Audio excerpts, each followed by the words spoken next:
Hello दोस्तों, स्वागत है आपका आपके चैनल पे। आज हम बात करेंगे दोस्त कर्नाटक युद्ध के बारे में। लेकिन उससे पहले अगर आपको कोई चैनल अच्छा लगेगा, वीडियो अच्छा लगेगा तो चैनल को सब्सक्राइब करिएगा और वीडियो को लाइक भी करिएगा। तो दोस्तों, कर्नाटक युद्ध की भूमिका और उसका महत्व क्या है आपको हर एग्ज़ाम में देखने को मिलता होगा। चाहे छोटा से लेकर के आप बड़ा एग्ज़ाम देखते हो तो कर्नाटक युद्ध उसमें एक महत्वपूर्ण भूमिका निभाता है और हर एग्ज़ाम में पूछा जाता है। तो इसके बारे में हम तो बात करेंगे और हम उम्मीद करते हैं कि इसके बाद से आपका कोई क्वेश्चन कर्नाटक युद्ध का तो नहीं फंसना चाहिए। चलिए ठीक है। तो हाँ, अगर आपको पता होगा कर्नाटक में 3 युद्ध लड़े गए थे। पहला कर्नाटक युद्ध, दूसरा कर्नाटक युद्ध और तीसरा कर्नाटक युद्ध। पहला जो कर्नाटक युद्ध था वो 1746 से शुरू हुआ था और 48 तक चला था। दूसरा जो युद्ध था वो 1749 में शुरू हुआ था और 54 तक चला था। तीसरा जो युद्ध था वो 1756 में शुरू हुआ और 7 सालों बाद जाकर के युद्ध खत्म हो गया था। अब कोई युद्ध होता है तो उसका कोई ना कोई कारण तो होता ही है। तो पहला जो युद्ध था वो ऑस्ट्रिया के उत्तराधिकार जो था, ऑस्ट्रिया में जो युद्ध उत्तराधिकार का युद्ध चल रहा था उसके परिणाम स्वरूप यहाँ भी युद्ध शुरू हुआ और एक्सला-सापल की संधि हुई और इसके पश्चात ये युद्ध बंद हो गया। दूसरा जो युद्ध था वो हैदराबाद और कर्नाटक की जो उत्तराधिकार की लड़ाई हो रही थी इसके परिणाम स्वरूप हुआ और ये युद्ध जो था वो पांडिचेरी की संधि के पश्चात ये बंद कर दिया गया। और तीसरा जो युद्ध था जो यूरोप में सप्तवर्षीय युद्ध चल रहा था उसके परिणाम स्वरूप युद्ध शुरू हुआ और फिर पेरिस की संधि के बाद जाकर के युद्ध बंद हो गया। अब एक बार हम पहली बार जो पहला युद्ध हुआ था उसके बारे में डिटेल में बातें करने की कोशिश करेंगे और मुझे उम्मीद है कि आप लोगों को वीडियो अच्छा लगेगा। तो दोस्तों, आपको पता होगा कि 1746 ईस्वी में ऑस्ट्रिया में कि जो राजा थे उनकी मृत्यु हो गई। जब राजा की मृत्यु हो जाती है ऑस्ट्रिया में, उसके पश्चात क्या होता है कि वहाँ की जो राजा की जो लड़की होती है उसको रानी बनाने के लिए दोनों राज्य दोनों जो राज्य होते हैं यानी कि जो फ्रांस होता है और जो आपका इंग्लैंड होता है, दोनों राज्य जो होते हैं आपस में लड़ने लगते हैं कि हमारा हमारा प्रभुत्व वहाँ रहना चाहिए, हमारा प्रभुत्व वहाँ रहना चाहिए। इसके परिणाम स्वरूप क्या हुआ, जहाँ जहाँ भी ये लोग थे उनके बीच में एक मतभेद शुरू हो गया और उसी के परिणाम स्वरूप जो भारत में इन लोगों की 2 कोठियाँ थीं, इन लोगों की कोठियाँ थीं, व्यापारिक कोठियाँ थीं, आपको पता होगा, मद्रास और पांडिचेरी। मद्रास में अंग्रेज़ों की कोठी थी, पांडिचेरी में फ्रांसीसियों की कोठी थी। और आप नक्शे में देखोगे तो मद्रास और पांडिचेरी बिल्कुल आस-पास हैं। तो अब क्या हुआ कि अब पांडिचेरी में जो उस समय गवर्नर थे फ्रांसीसियों के वो थे डुप्ले और मद्रास में अंग्रेज़ों के जो गवर्नर थे उनका नाम था निकोलस मार्श। अब डुप्ले को ये लगा कि अब वहाँ लड़ाई हो रही है तो यहाँ भी जो अंग्रेज़ हैं यहाँ भी लड़ाई करेंगे।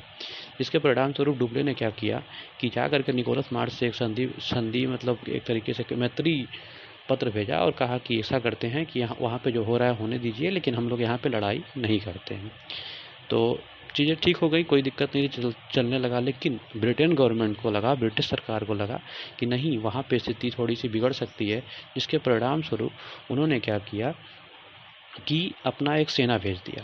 अपनी जो नौसेना थी वो बर्नेट के मतलब उसका जो कमांडर था वो बर्नेट था, बर्नेट के नेतृत्व में उसने एक सेना भेज दी। आपको पता होगा कि अंग्रेज़ जो हैं, जो इंग्लैंड था, वो औद्योगिक क्रांति जब जब शुरू हुई थी और चाहे जब ख़त्म हुई थी तो सबसे अधिक जो मतलब लाभ हुआ था वो इंग्लैंड को हुआ था। क्यों हुआ था? क्योंकि अगर आप नक्शे में देखोगे तो इंग्लैंड की सीमा जो होती है वो किसी भी देश को टच नहीं करती है। इंग्लैंड चारों तरफ समुद्र से घिरा हुआ राज्य है, सॉरी देश है। तो जिसके परिणाम स्वरूप क्या हुआ कि इंग्लैंड की जो नौसेना है वो सबसे मजबूत नौसेना के रूप में मानी जाती है। तो जब नौसेना इनकी इतनी मजबूत थी तो अब वहाँ पे पांडिचेरी में जो बैठे हुए फ्रांस के जो गवर्नर थे डुप्ले, ये डर गए और इनको ये लगता था कि अब देख रहे हैं कि नौसेना जब आ रही है वहाँ से तो ये हमें कहीं ना कहीं पराजित कर देगी। इसके बाद क्या किया इन्होंने, जो डुप्ले थे, डुप्ले ने क्या किया कि मॉरिशस में भी इनकी व्यापारिक कोठी थी, फ्रांसीसियों की व्यापारिक कोठी थी और वहाँ पे जो इनके मतलब नौसेना के जो वहाँ थे गवर्नर थे उन्होंने इनको भी तो डुप्ले ने इनको बताया और डुप्ले ने जब बताया तो वहाँ के जो इनके गवर्नर थे ला ब्रूनेडे, ये जो है मॉरिशस से अपनी नौसेना लेकर के चल दिए। अब यहाँ पे जब बातें हो चुकी थी, यहाँ पे तो दोनों लोगों का मन नहीं था लड़ाई करने का, लेकिन जो वहाँ पे बर्नेट आया था उसने कहा कि नहीं, हम तो लड़ने आए तो हम लड़ेंगे। तो जब आ रहा था रास्ते में तो उसने क्या किया कि फ्रांसीसियों की बहुत सारे जो पानी की जहाज़ें थी उसको तोड़ दिया, दबा दिया, मतलब ख़त्म कर दिया। जिसके परिणाम स्वरूप क्या हुआ कि डुप्ले को भी लगा कि अब इन्होंने हमारे पे हमला कर दिया है। जब इन्होंने हमला कर दिया तो जब ब्रूनेडो आया तो ब्रूनेडो जो था वो आपको पता होगा कि तोपों की लड़ाई के मामले में, तोपों के लड़ाई के मामले में देखा जाए तो सबसे मजबूत उस समय तोपखाना जो था वो फ्रांसीसियों का था। तो बर्नेट आया और उसके बाद से बर्नेट आया, तो जब बर्नेट आ गया तो उसने क्या किया, अंग्रेज़ों से लड़ाई हुई बर्नेट की, तो और उसके परिणाम स्वरूप अंग्रेज़ हार गए। जब अंग्रेज़ हार जाते हैं तो मद्रास पे फ्रांसीसियों का कब्जा हो जाता है। लेकिन जो बर्नेट जो ब्रूनेट था, ब्रूनेट को ये सिर्फ इतना था कि हम जाएंगे, जीतेंगे, जीत करके पैसा लेकर के चले जाएंगे।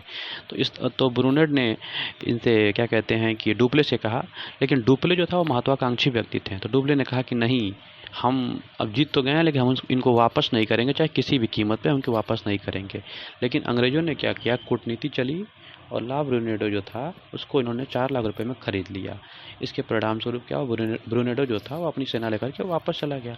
एक बार तो उसके बाद फिर क्या हुआ, फिर उन्होंने फिर क्या किया कि अंग्रेज़ों ने मद्रास पे हमला कर दिया। जब मद्रास पे हमला कर दिया तो इस लड़ाई में क्या हुआ कि डुप्ले फिर से हार गया।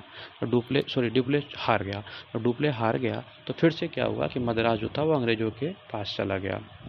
अब डुप्ले चूँकि हार तो गया था, लेकिन इसके दिमाग में बात चल रही थी क्योंकि महत्वाकांक्षी व्यक्ति था, तो उसने क्या किया, कर्नाटक के उस समय नवाब हुआ करते थे अलवरुद्दीन के पास वो गया और उसने कहा कि आप जो है, हम लड़ाई करने जा रहे हैं, हम मद्रास पे लड़ाई करने जा रहे हैं, लेकिन आप हमारा साथ दीजिए और हम जो है कर्नाटक, अगर हम विजयी होते हैं तो पूरा मद्रास आपको दे देंगे। तो उन्होंने तो इसके बाद क्या हुआ कि अलवरुद्दीन जो है वो मान गया और उसने सपोर्ट कर दिया डुप्ले को। और डुप्ले को जो ही सपोर्ट किया तो तोपों के पास तो इसके जो तोप थे उसके पास बहुत दम था और तोपों के दम पर उसने मद्रास को एक बार फिर से जीत लिया। अब देखिए लड़ाई बार बार होती रही और मद्रास को इसने फिर से जीत लिया। अब जब मद्रास को इसने जीत लिया तो कुछ दिनों के बाद अलवरुद्दीन अपने बेटे को भेजता है कि जाओ, तो अब तो क्या कहते हैं, फ्रांसीसियों ने जीत लिया है मद्रास को, तुम वहाँ पे राजा बन जाओ। लेकिन जब वहाँ पे जाता है तो जो इनके जो मतलब गवर्नर थे, जो डुप्ले थे, तो डुप्ले ने मद्रास को देने से मना कर दिया। जब मद्रास को देने से मना कर दिया तो उसके बाद क्या करता है कि अलवरुद्दीन जो है अपने पुत्र महफूज खान को एक सेना लेके भेजता है और लड़ाई करने के लिए भेजता है। तो जब लड़ाई करने के लिए भेजता है तो डुप्ले में और महफूज खान में ये युद्ध होता है, जिस युद्ध को आप सेंट थोमे का युद्ध कह सकते हैं। और ये अडयार नदी के किनारे हुआ था। ठीक है, सेंट थोमे का युद्ध जो हुआ था अडयार नदी किनारे हुआ था। इसमें रिजल्ट ये आया कि महफूज खान पराजित हो, और जब पराजित हो गया तो एक बार फिर से जो है फ्रांस जो है मद्रासी को जो फ्रांस के पास मद्रास रहा। ठीक है, अब इसके परिणाम स्वरूप क्या हुआ कि इसे चलता रहा, लेकिन क्या हुआ 1748 में क्या हुआ कि यूरोप में जो लड़ाई थी जो चल रही थी जो लड़ाई चल रही थी मतलब उत्तराधिकार की ऑस्ट्रिया में, वो ख़त्म हो गई। अब जब ख़त्म हो गई तो अब यहाँ पे भी लड़ाई ख़त्म हो गई और एक संधि हो गई जिसे कहते हैं एस्ला-सापल की संधि, या फिर कहीं एस्ला-सापल की संधि दिखाई देती है। तो एस्ला-सापल की संधि हुई ऑस्ट्रिया में और उसके परिणाम स्वरूप क्या हो गया कि ये लड़ाई हर जगह की ख़त्म हो गई और एक संधि पे एक नियम बनाया गया, एक निर्देशन दिया गया जिसमें कहा गया कि जो राज्य एक दूसरे को इन्होंने जीता हुआ है, चाहे कहीं का भी राज्य हो, वो वापस कर दिया जाए। तो जिसके परिणाम स्वरूप क्या हुआ कि अंग्रेज़ों को मद्रास वापस कर दिया गया। हाँ, इनको भी मिला था, ऐसा नहीं है, इनको भी अमेरिका में एक जगह मिला था जिसको हम कहते हैं सेंट लुई, एक जगह था जहाँ पे अंग्रेज़ों ने जीता हुआ था फ्रांसीसियों से, उसको वापस कर दिया गया। तो रिजल्ट के मारे अगर हम देखा जाए तो रिजल्ट में इसमें ये आया कि निष्कर्ष में ये बन के आया कि कोई भी जगह हो, चाहे वो मद्रास जितना हो, चाहे जो भी जगह हो, जिसका जो जहाँ था वो वहाँ पे रह गया। कोई किसी का जो सीमा में कोई प्रभाव नहीं पड़ा, कोई किसी में विस्तार नहीं हुआ, सबकी सीमा बिल्कुल सीमित रह गई। लेकिन हाँ, इस युद्ध के पश्चात ये चीज़ें क्लियर हो गई। डुप्ले को ये लगा कि नहीं, हम भारतीयों को हरा सकते हैं। क्यों हरा सकते हैं? क्योंकि ये पहला युद्ध था, पहली बार था जब किसी क्या कहते हैं कि भारतीय को किसी भी मतलब विदेशी सत्ता ने हराया था। आपको पता होगा कि महफूज खान अडयार का जो युद्ध हुआ था, जिसे हम सेंट थॉमे का युद्ध भी कहते हैं, अडयार नदी के किनारे जो हुआ था उसमें हरा दिया था। और इस तरीके से देखा जाए तो प्रथम कर्नाटक युद्ध जो था वो संपन्न होता है एस्ला-सापल की संधि के द्वारा। तो दोस्तों, आप लोग अगर इस पर रिस्पॉन्स अच्छा दोगे तो मैं आपको अगली युद्ध के बारे में भी बताऊंगा और कर्नाटक युद्ध को तीनों युद्ध के लेकर के आऊँगा। तब तक के लिए मिलते हैं अगले एपिसोड में, अगले वीडियो में। तब तक के लिए धन्यवाद। खुश रहें, मस्त रहें। बाय।